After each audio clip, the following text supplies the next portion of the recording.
il est très clair que toutes les femmes, de manière avouée ou inavouée, de manière ouverte ou cachée, veulent en quelque sorte dominer le mari, car dominer le mari, c'est dominer le foyer. Dominer le copain, c'est diriger la relation. Dominer le compagne, c'est diriger la relation.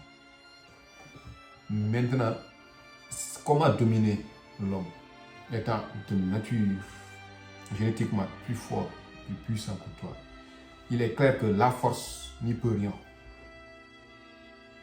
C'est pour cela que vous demandez comment dominer votre homme.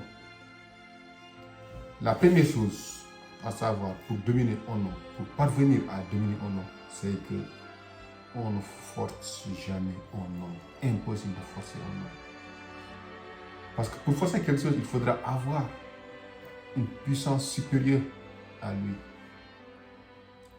Si génétiquement, physiquement, de manière très naturelle, lui, il est physiquement supérieur à toi, tu sais que tu ne peux pas le forcer.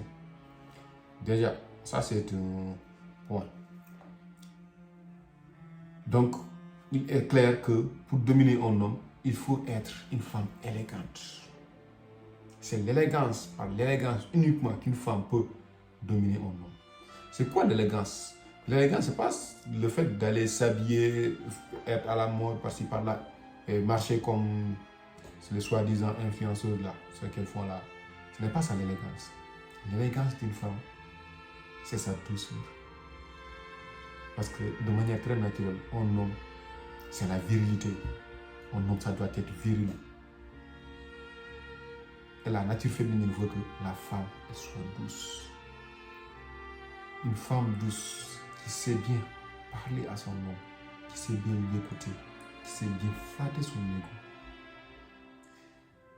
Qu'elle le veuille ou pas, elle va dominer le foyer, elle va dominer son mari. Quand ton homme vient, tu vois qu'il est fâché, qu'il est fou de rage, il crie. Pour le dompter, reste tranquille, écoute-le, tranquillement. Quand il termine, tu lui parles tranquillement. Mon chéri, c'est quoi? Il y a quoi? C'est quoi le problème? Qu'est-ce qui se passe? Qu'est-ce qui ne va pas? Écoute-le. Il crie, tu l'écoutes tranquillement et tu lui parles à voix basse. N'importe quel homme sur terre qui est en rage, qui est fâché, qui crie de gauche à droite, quand tu l'écoutes tranquillement et puis tu lui parles tranquillement, sans aussi élever la voix, tu l'as gagné. Tu l'as gagné. Aucun homme ne continue d'être furieux après avoir vu la personne l'écouter et lui parler de manière très très calme et posée. Il n'y en a pas. Aucun homme. Mais il crie. Mais pourquoi tu cries là? Hein? Pourquoi tu cries? Tu penses que c'est toi seul qui peux crier? Moi aussi je peux crier. Ah non, non, non. Ça c'est ton foyer éclaté. Ça c'est sûr à 100% que le foyer sera éclaté. Pour pouvoir lui remettre sur sa tranquillité sans pour autant l'offenser ni encourir le risque de encore le rendre plus chaud, il faut être froid, tranquille, tu l'écoutes tranquillement de manière calme et posée. Là, incontournablement, tu le domines. Parce que tout ce que tu lui diras, si tu le dis de cette manière-là, il sera à toi. Il sera impérativement à toi. Deuxièmement, flatter son ego. L'homme, c'est son ego. Nous les hommes, notre ego nous tuera, honnêtement. Et quand on est en face d'une femme qui sait toucher notre ego, elle nous domine. Vous savez pourquoi vous dominez? C'est parce que vous saurez utiliser les mots, les phrases qu'il faut pour lui faire quelque chose qu'il n'avait jamais envisagé de faire. Je ne sais pas si vous savez, une femme peut demander à son mari d'aller tuer un lion. Il va aller tuer un lion. À une condition que la femme chasse toucher son ego, chasse flatter son ego. Parce qu'il y a une manière de parler. Quand tu l'utilises avec un homme, en face d'un homme, quoi que tu lui demandes, il va le faire. il faut le faire. Un homme qui n'osait même pas regarder un chat, une femme peut lui amener à tuer un lion. C'est bizarre, non? Mais c'est pas aberrant. C'est ce qu'on appelle dominer un homme. Parce que psychologiquement, c'est toi qui l'as gagné. Et comment tu l'as gagné? Parce que tu l'as compris, tu n'as pas essayé de te comparer à lui. Il n'y a pas de comparaison entre hommes et femmes. C'est impossible de comparer hommes et femmes. Parce que c'est déjà avec les noms, c'est impossible de les comparer. Homme, c'est différent de femme. Pourquoi comparer deux choses différentes?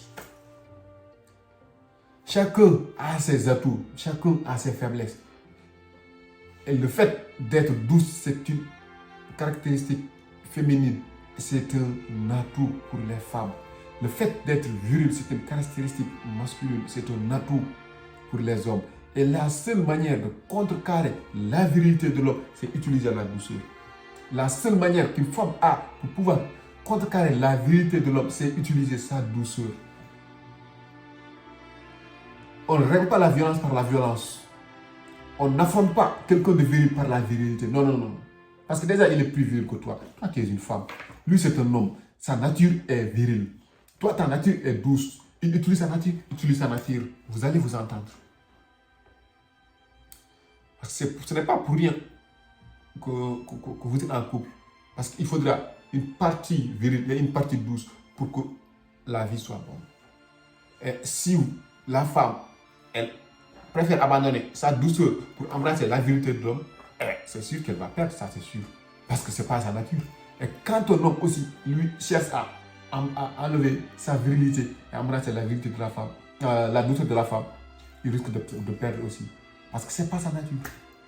Raison pour laquelle aujourd'hui, il y a beaucoup d'hommes, femmes. Et il y a des femmes qui tendent à être des femmes-hommes. Face à un homme-homme, aucune femme, homme ne peut résister. Soit l'homme-homme écrase la femme-homme, ou bien la femme-homme rend l'homme homme-femme. Vous voyez?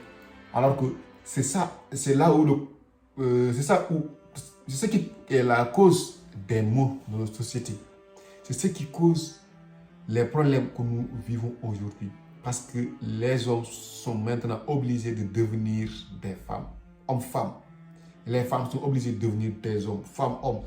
Vous voyez? Alors que l'homme, c'est l'homme, la femme, c'est la femme. Si chacun prend sa place, la vie sera tellement belle. Si chacun restait à sa place, la vie serait super mieux. Parce que l'homme, c'est quoi? L'homme, c'est celui qui doit sortir, aller au dehors, combattre, chercher à trouver quelque chose pour sa femme, pour ses enfants, pour la famille, pour les protéger. L'homme, c'est la protection. L'homme, c'est la sécurité. L'homme doit assurer la sécurité de la femme. L'homme doit protéger la famille. C'est l'homme qui doit protéger sa famille. C'est l'homme qui doit nourrir. C'est l'homme qui doit lotir. C'est l'homme qui doit habiller sa famille, sa femme. Et pas le contraire.